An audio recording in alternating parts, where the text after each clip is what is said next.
It's interesting to me to figure out, or not figure out, just live in that world that's in between being an artist and a designer, and how other illustrators see themselves, or artists who do work in that capacity as an illustrator, as a freelance illustrator, and how working freelance or how working in almost a design sense impacts their own work. Because for me it works very much hand in hand, and I'm fortunate enough to work in a job where the themes that I'm interested in there's a lot of overlap. So the idea of being an illustrator, I kind of revel in that space where it lives in between being design and art. So if there's an idea that I'm not able to explore at work, but I find really interesting, I can bring it home and explore it there in a way that there's more openness.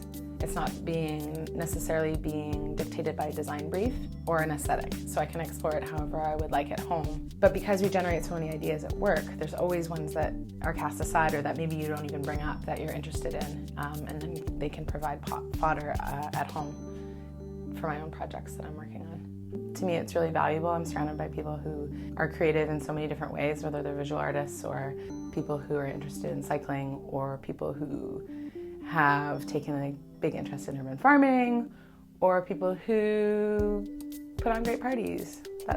Those are the people I like to be around.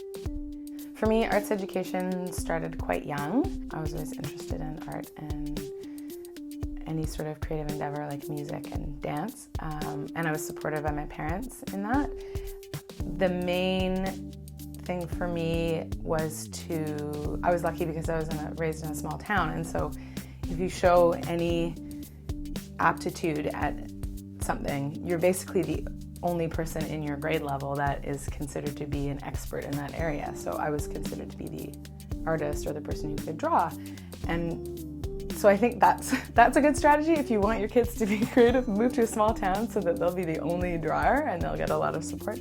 But I think for me, having really dedicated art teachers and very supportive family all the way through, being fortunate enough to attend some specialized workshop classes as a high school student was very important as well.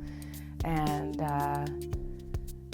yeah, just generally having support from all my friends and family, and seeing them also be creative was a big help and inspiration.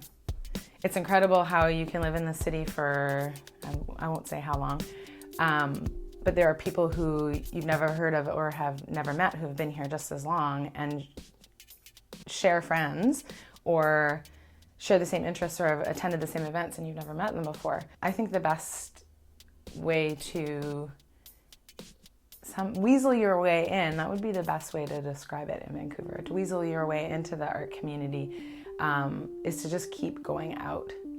It can be kind of discouraging, but people are interested in talking about their work, and there are a lot of events despite what people say. There's always something going on, and you will see some of the same people over and over again, and you just have to keep putting yourself out there. A lot of times too, you just have to kind of make your own fun, and if you want to see a show happen or an event happen, then you reach out to people who you find online or at events and see if they're interested in working with you. Hi, my name's Erin, and I'm a surface designer and illustrator.